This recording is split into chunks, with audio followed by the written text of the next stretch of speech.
ஹல்லேலூயா. ஒரு சின்ன செய்தியை உங்களோடு கூட பகிர்ந்து கொள்கிறேன். 1 கொரிந்தியர் 3ஆம் அதிகாரம் 1, 2, 3 வசனங்களை வாசியுங்கள். 1 கொரிந்தியர் 3ஆம் அதிகாரம் 1, 2, 3 வசனங்கள். மேலும் சகோதரரே, நான் உங்களை ஆவிக்குரியவர்கள் என்று எண்ணி உங்களுடனே பேசக்கூடாமல் மாம்சத்துக்குரியவர்கள் என்றும் கிறிஸ்துவுக்குள் குழந்தைகள் என்றும் எண்ணி பேச வேண்டியதாயிற்று. நீங்கள் பலன் இல்லாதவர்கள் ஆனதால் உங்களுக்கு போஜனம் கொடாமல் பாலை குடிக்க கொடுத்தேன். இன்னமும் நீங்கள் மாம்சத்துக்குரியவர்களாய் இருக்கிறபடியால் இப்பொழுதும் உங்களுக்கு பலன் இல்லை. பொறாமையும் வாக்குவாதமும் பேதகங்களும் உங்களுக்குள் இருக்கிறபடியால் நீங்கள் மாம்சத்துக்குரியவர்களாய் இருந்து மனுஷ மார்க்கமாய் நடக்கிறீர்கள் அல்லவா? போதும். Price the Lord. நீங்கள் உங்களை ஆவிக்குரியவர்கள் என்று எண்ணி, ஹல்லேலூயா, ஆவிக்குரியவர்கள். செய்தியின் தலைப்பு ஆவிக்குரியவர்கள். நம்முடைய நோக்கம் என்ன தெரியுமா? பரலோகம் போகணும். சரிதானே? நம்முடைய நோக்கம் பரலோகம் போகணும். அதுதான். அவருடைய ராஜ்யத்தில் பிரவேசிக்க வேண்டும். அவருடைய வருகை சீக்கிரமாக இருக்கிறது. அவருடைய ராஜ்யத்தில் பிரவேசிக்க வேண்டும். அதற்காகத்தான் இந்த ஊழியங்களும் இந்த ஜெபங்களும் இந்த சூளகிரி மலையும் இந்த பாஸ்டர்ஸ் மீட்டிங்கில் போகிறதெல்லாம் எதற்கு? எப்படியாவது நம்ம என்ன செய்யணும்? அந்த ராஜ்யத்தில் பிரவேசிக்க வேண்டும். அந்த பந்தய பொருளை நம்ம பெற்றுக்கொள்ள வேண்டும். ஹல்லேலூயா. எந்த ஒரு கூட்டத்திலும் சரி, ஒரு ஆவிக்குரிய கூட்டம் ஒன்று இருக்கும், உலகத்துக்குரிய மாம்சத்துக்குரிய கூட்டம் ஒன்று இருக்கும். பவுல் சொல்லுகிறான், நீங்கள் ஆவிக்குரியவர்கள் என்று எண்ணி நான் சொல்லாமல் மாம்சத்துக்குரியவர்களும் இருக்கிறார்கள், அதனால அவர்களுக்காகவும் நான் பேசுகிறேன் என்று சொல்லுகிறான். நம்ம ஆவிக்குரியவர்களாக இருக்க வேண்டும். ஹல்லேலூயா. வேதத்திலே பழைய ஏற்பாட்டு காலத்திலே வாழ்ந்த பக்தர்கள் அநேகர் ஆவிக்குரியவர்களாக வாழ்ந்திருக்கிறார்கள். புதிய ஏற்பாட்டிலும் இயேசு கிறிஸ்துவின் இரத்தத்தினாலே மீட்கப்பட்ட நம்மளுக்கு பெயர் என்ன தெரியுமா? ஆவிக்குரியவர்கள். நம்ம ஆவிக்குரியவர்களாக வாழ வேண்டும். யோசுவாவின் நாட்களிலே யோசுவா ஆவிக்குரியவனாய் வாழ்ந்தான். அதனால தான் அவன் சொன்னான், நானும் என் வீட்டாருமோவென்றால் நாங்கள் கர்த்தரையே சேவிப்போம் என்று சொன்னான். அவன் ஒரு ஆவிக்குரியவனாக இருந்தான். யோசேப்பை பார்ப்போம். அவன் செல்லும் இடமெல்லாம் இங்கு எப்படிப்பட்ட சூழ்நிலைகள் அவனுடைய வாழ்க்கையில் வந்த பொழுதும் அவன் ஆவிக்குரியவனாக இருந்தான். ஹல்லேலூயா.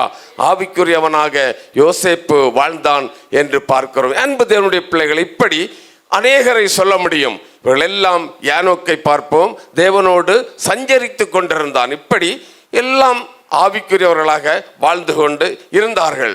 நாம் இன்றைக்கு ஆவிக்குரியவர்களாக வாழ்கிறோமா?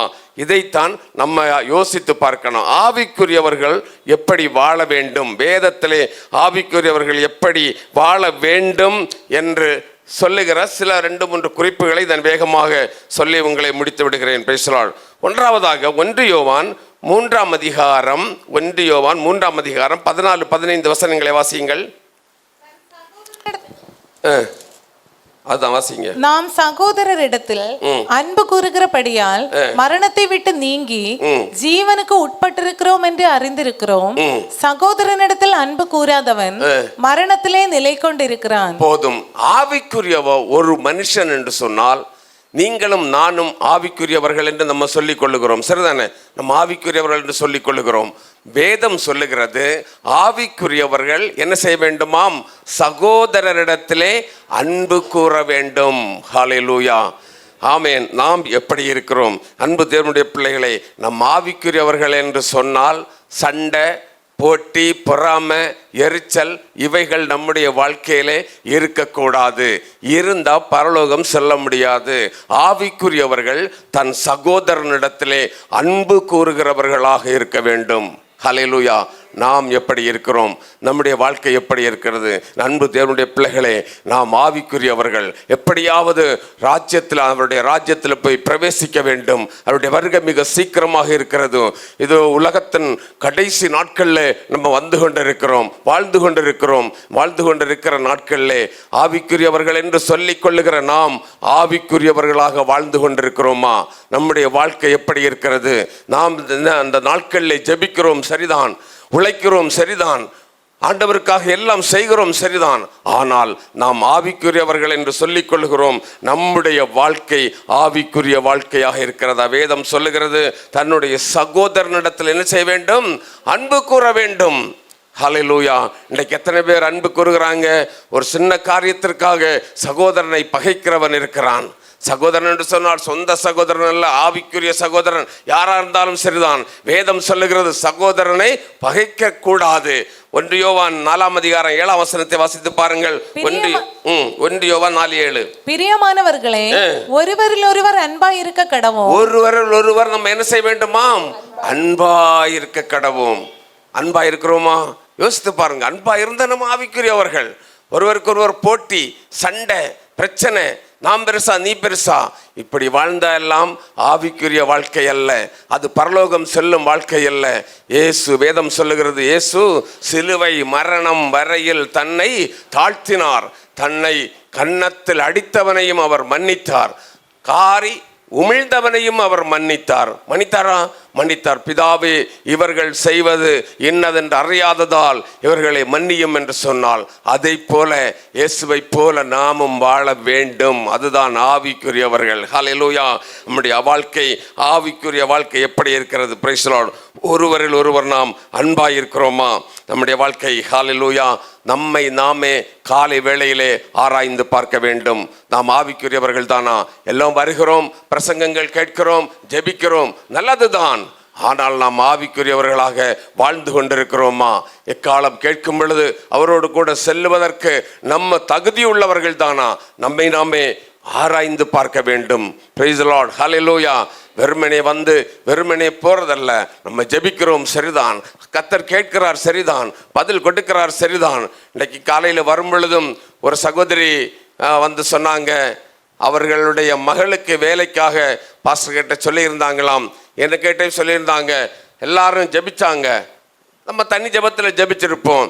ஜெபித்து அந்த சகோதரியுடைய மகளுக்கு அரசாங்கத்தில் வேலை கிடைத்தது என்று சொல்லி காலையில வந்து சொன்னாங்க. ஹல்லேலூயா.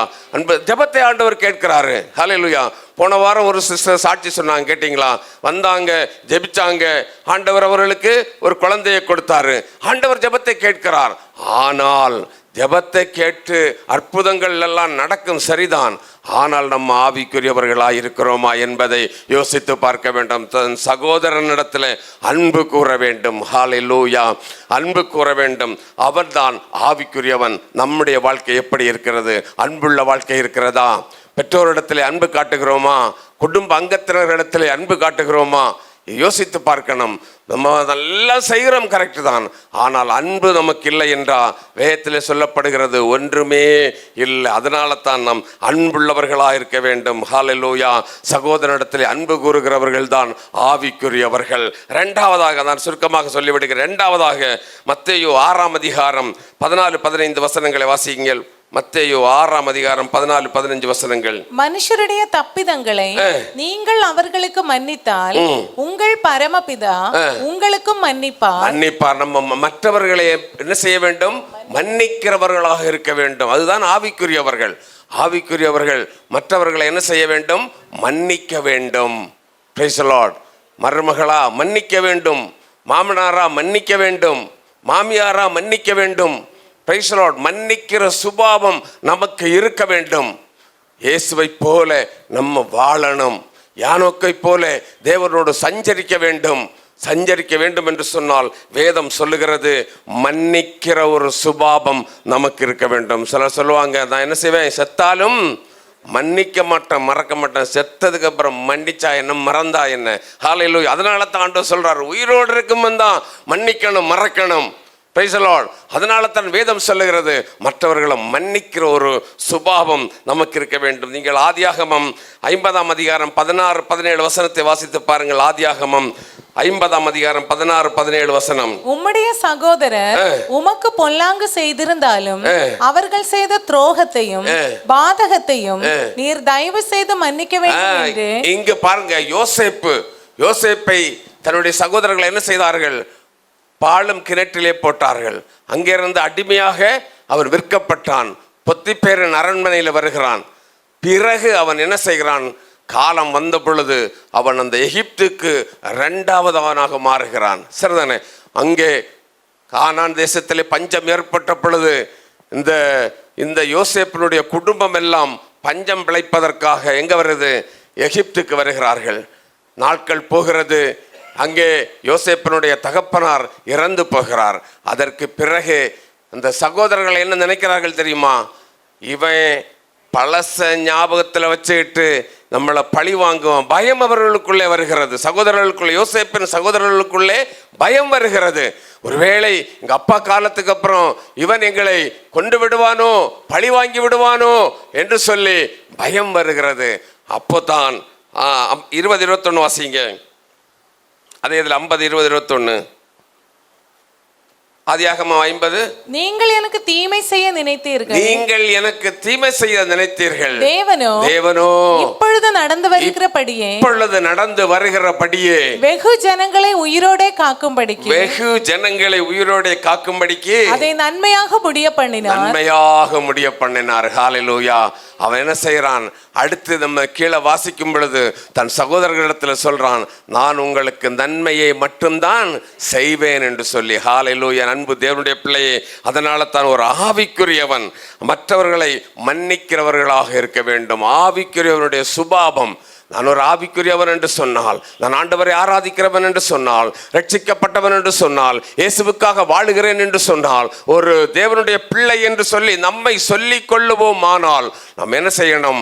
மற்றவர்களை மன்னிக்கிறவர்களாக இருக்க வேண்டும். இயேசு மன்னித்ததை போல, சரிதானே, நாம் மற்றவர்களை மன்னிக்கிறவர்களாக இருக்க வேண்டும். யோசேப்பு தனக்கு துரோகம் செய்த தன் சகோதரர்களை மன்னித்தான். அதனால் யோசேப்பு ஒரு ஆவிக்குரியவன் என்று சொல்ல முடியும். அன்பு தேவனுடைய பிள்ளைகளை, நாமும் மற்றவர்களை மன்னிக்கிறவர்களாக இருக்க வேண்டும். ஒருவேளை இன்றைக்கு என்னை கேட்டுக்கொண்டிருக்கலாம், உங்களுக்கு யாரேனும் மன்னிக்கிற ஒரு மனப்பக்குவம் இல்லாமல் இருக்கலாம். ஆனால் அதனால உங்களுக்கு வரக்கூடிய ஆசீர்வாதம் தடைபட்டு கொண்டிருக்கும். இன்றைக்கு நீங்கள் மன்னித்து பாருங்கள். உங்களுக்கு வாழ்க்கையிலே ஒரு ஆசீர்வாதத்தை நீங்கள் காண்பீர்கள். எதிர்பார்த்திருக்கிற நன்மையை கர்த்தர் உங்களுக்கு தருவார். ஆமென். எதிர்பார்த்து காத்திருக்கிற ஆசீர்வாதம் உங்கள் குடும்பத்திலே வந்து சேரும். உங்கள் பிள்ளைகளுடைய வாழ்க்கையில வந்து சேரும். மன்னித்து மறக்கிற ஒரு சுபாவம் நமக்கு வேண்டும். நம்முடைய ஆண்டவர் இயேசு எல்லாவற்றையும் மன்னித்து மறந்து விடுகிறார். சிலர் மன்னிப்பாங்க, மறக்க மாட்டாங்க. மன்னித்து மறக்கணும். அவன்தான் ஆவிக்குரியவன். ஹல்லேலூயா. இப்படி நம்ம ஆவிக்குரியவர்களாக வாழ வேண்டும். மூன்றாவதாக ஒரு குறிப்பை வாசியுங்கள். 1 கொரிந்தியர் 13ஆம் அதிகாரம் 4ஆம் வசனத்தை வாசியுங்கள். 1 கொரிந்தியர் 13:4. 1 கொரிந்தியர் 13:4. அன்பு நீடிய சாந்தமும் தயவும் உள்ளது. அன்புக்கு பொறாமை இருக்கக்கூடாது. ஆவிக்குரியவனுடைய வாழ்க்கையில என்ன இருக்கக்கூடாது? பொறாமை இருக்கக்கூடாது. யாருக்காவது பொறாமை இருக்கிறான்? ஆமையில பெரிய ஆமை என்ன தெரியுமா? பொறாமை. அந்த ஆமை இருக்கக்கூடாது. ஹல்லேலூயா. பொறாமை இருந்தா வேதம் சொல்லுகிறது. வாசிங்கள் நீதிமொழிகள் 14ஆம் அதிகாரம் 30ஆம் வசனத்தை வாசித்து பாருங்கள். நீதிமொழிகள் 14ஆம் அதிகாரம் 30ஆம் வசனத்தை வாசிப்பாருங்கள். சொஸ்த மனம் உடலுக்கு ஜீவன், பொறாமையோ எலும்புருக்கி. ஹல்லேலூயா. பொறாமைப்பட்டா உங்களுடைய எலும்பு தான் உருகுமே தவிர வேற ஒன்றுமே கிடையாது. Praise the Lord. ஹல்லேலூயா. அதனால பொறாமை கொள்ளக்கூடாது. Praise the Lord. ஹல்லேலூயா. பொறாமை கொள்ளக்கூடாது. பொறாமை கொள்ளுகிறவன் ஆவிக்குரியவன் அல்ல. ஒருவன் நல்லா பாடினா என்கரேஜ் பண்ணணும். ஒரு நல்ல பிரசங்கம் பண்ணினா என்கரேஜ் பண்ணணும். ஒருவன் நல்லா ஜபம் பண்ணினா என்கரேஜ் பண்ணணும். பிள்ளைகளை ஒவ்வொருவரையும் என்கரேஜ் பண்ணிதான் எங்களுக்கு பழக்கம். ஹல்லேலூயா. பொறாமை கொள்ளவே கூடாது. பொறாமை வேதம் சொல்லுகிறது எலும்பு உருக்கி என்று சொல்லப்படுகிறது. பொறாமை கொள்ளுவதனால நம்ம ஒன்றும் கூட்ட போறதில்லை. ஹல்லேலூயா. இயேசுவை போல வாழ வேண்டும். ஆவிக்குரியவர்களாக வாழ வேண்டும். Praise the Lord. ஹல்லேலூயா. கலாத்தியர் 5ஆம் அதிகாரம் 26ஆம் வசனத்தை வாசித்து பாருங்கள். கலாத்தியர் 5:26. கலாத்தியர் 5:26. வீண் புகழ்ச்சியை விரும்பாமலும் ஒருவரை ஒருவர் கோபம் ஊட்டாமலும் ஒருவர் மேல் ஒருவர் பொறாமை கொள்ளாமலும் பாருங்க. வீண் புகழ்ச்சி என்ன செய்யக்கூடாது? விரும்பக்கூடாது. ஹல்லேலூயா. வீண் புகழ்ச்சி வரும் பொழுது பொறாமை வந்துவிடும். சரிதானே? புகழலாம். நல்லா பாடுறீங்க சிஸ்டர் சொல்லலாம். போன வாரம் பாடின பாட்டு யூடியூப்ல போடல, அதுல எனக்கு பொறாமை இல்லை. நான் திருப்பி பார்த்தேன். சரிதானே? ஒரு மலையாள பாடல் பார்த்தேன், போடல, அதுக்கு எனக்கு பொறாமை இல்லை. ஹalleluya. போட்டிருந்தா பார்த்து நம்ம என்ன சந்தோஷப்பட்டிருப்போம். Price the Lord. ஹalleluya. ஆமென். ஒரு அலையில சொல்லுங்களேன். ஹalleluya. அதுல பொறாமை இல்லை. அதை என்ன செய்யணும்? Praise the Lord. சந்தோஷப்படணும். ஹalleluya. நல்ல பாடல்களை நம்ம கேட்கும் பொழுது அதுக்கு சந்தோஷப்படணும். ஒருவருக்கு ஒருவர் பொறாமை கொள்ளக்கூடாது. ஆவிக்குரியவன் பொறாமை உள்ளவனாக இருக்கக்கூடாது. எல்லார் மேலும் ஒன்று போல் அன்பு செலுத்துகிறவனாக இருக்கணும். ஒரு அலையில சொல்லுங்களேன். அப்படி இருந்தா தான் பரலோகத்துக்கு போக முடியும். ஆவிக்குரியவன் பொறாமை கொள்ள முடியாது. கையேன் பாருங்க, ஆபேல் மேல பொறாமை கொண்டான். ஆபேலுடைய பலியை ஆண்டவர் ஏற்றுக்கொண்டார். சரிதானே? ஏற்றுக்கொண்டார். அதனால அவன் கையேன் என்ன செய்தான்? இவன் மேல பொறாமை கொண்டான். பொறாமை கொண்டதுனால அவன் சகோதரனை கொன்று போட்டான். அதனால இவன் சபிக்கப்பட்டான் என்று வேதம் சொல்லுகிறது. ஹalleluya. அன்பு தேவனுடைய பிள்ளையே, சாபத்துக்காக நம்ம பிறந்தவர்கள் அல்ல. கர்த்தர் சகல பாவங்களையும் சாபங்களையும் போக்கி நம்மை விடுவித்து அவருடைய இரத்தத்தினால கழுவி ஆமென் நம்மை கொண்டு வந்து நிறத்தை ஆவிக்குரியவர்களாக மாற்றி இருக்கிறார் என்று சொன்னால் நாம் அந்த ஆவிக்குரிய வாழ்க்கையை வாழ வேண்டும். ஒரு அலையில சொல்லுங்களேன். ஒரு அலையில சொல்லுங்களேன். அந்த ஆவிக்குரிய வாழ்க்கையை வாழ வேண்டும். ஹalleluya. ஆவிக்குரியவர்கள், நான் சுருக்கமாக சொல்லியிருக்கிறேன், ஆவிக்குரியவர்கள் சகோதரனிடத்தில் அன்பு கூற வேண்டும். ஆவிக்குரியவர்கள் மற்றவர்களை மன்னிக்க வேண்டும். ஆவிக்குரியவர்கள் எந்த சூழ்நிலையிலும் பொறாமை கொள்ளக்கூடாது. இப்படி வாழ்ந்தால் எக்காலம் துணிக்கும் பொழுது அவரோடு கூட செல்ல முடியும். எல்லாரும் எழுப்பியிருப்போமே. ஹalleluya. ஹalleluya. எல்லாரும் எழுப்பியிருப்போம். Price the Lord. இப்படி வாழ்ந்தால் தான் பரலோகம் செல்ல முடியும். சும்மா நம்ம ஆவிக்குரியவர்கள் என்று பெயர் வைத்துக் கொண்டு செல்வதற்காக அல்ல. ஹalleluya. எக்காலம் துணிக்க இயேசு வரும் பொழுது அவரோடு செல்ல வேண்டும் என்று சொன்னால் நீயும் நானும் நம்முடைய வாழ்க்கையிலே ஆவிக்குரியவர்களாக வாழ வேண்டும். மன்னிக்கிற சுபாவம் நமக்கு வேண்டும். பொறாமை இருக்கக்கூடாது. ஹalleluya. ஹalleluya. ஹalleluya. ஹalleluya. ஹalleluya. ஹalleluya. தங்கத்தை கேட்கவில்லை, வைரத்தை கேட்கவில்லை, உள்ளத்தை கேட்டாரையா. ஆஸ்தியை கேட்கவில்லை, அந்தஸ்தை கேட்கவில்லை, உள்ளத்தை கேட்டாரையா. தங்கத்தை கேட்கவில்லை, வைரத்தை கேட்கவில்லை, உள்ளத்தை கேட்டாரையா. ஆஸ்தியை கேட்கவில்லை, அந்தஸ்தை கேட்கவில்லை, உள்ளத்தை கேட்டாரையா. தேடி போகவில்லை, என்ன தேடி வந்தாரையா. நான் தேடி போகவில்லை, என்ன தேடி வந்தாரையா. எந்த இயேசுவே, எந்த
சந்தரா வரவர. ஹalleluya.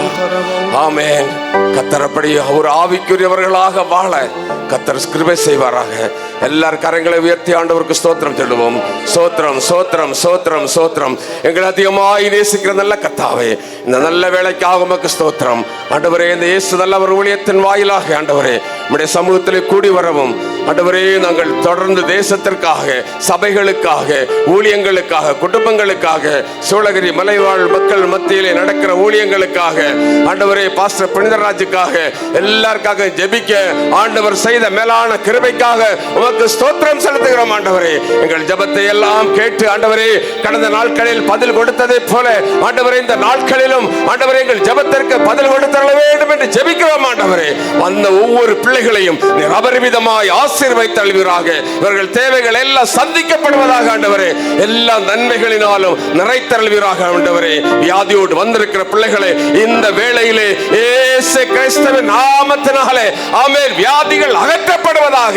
எங்களை கேட்டுக்கொண்டிருக்கிறவர்கள் ஆண்டவரே, வியாதி நிமித்தம், வேதனை நிமித்தம், வலி நிமித்தம் கஷ்டப்படுகிறவர்கள் யாராக இருந்தாலும் சரி, இயேசுவின் நாமத்தினால் அவர்கள் விடுதலையாக்கப்படட்டும் ஆண்டவரே, விடுதலையாக்கப்படட்டும். எல்லா நன்மைகளால் நிறைத்தரலாம். தொடர்ந்து இந்த ஊழியத்தை ஆசீர்வதியும். எல்லா துதியும் கனமும் மகிமையும் உமக்கு செலுத்துகிறேன். மீட்பர் இயேசுவின் நாமத்தில் ஜெபிக்கிறேன். ஜெபங்கேளும் நல்ல பிதாவே, ஆமென் ஆமென். என் ஆத்துமாவே கர்த்தரை ஸ்தோத்திரி, என் முழு உள்ளமே பரிசுத்த நாமத்தை ஸ்தோத்திரி. என் ஆத்துமாவே கர்த்தரை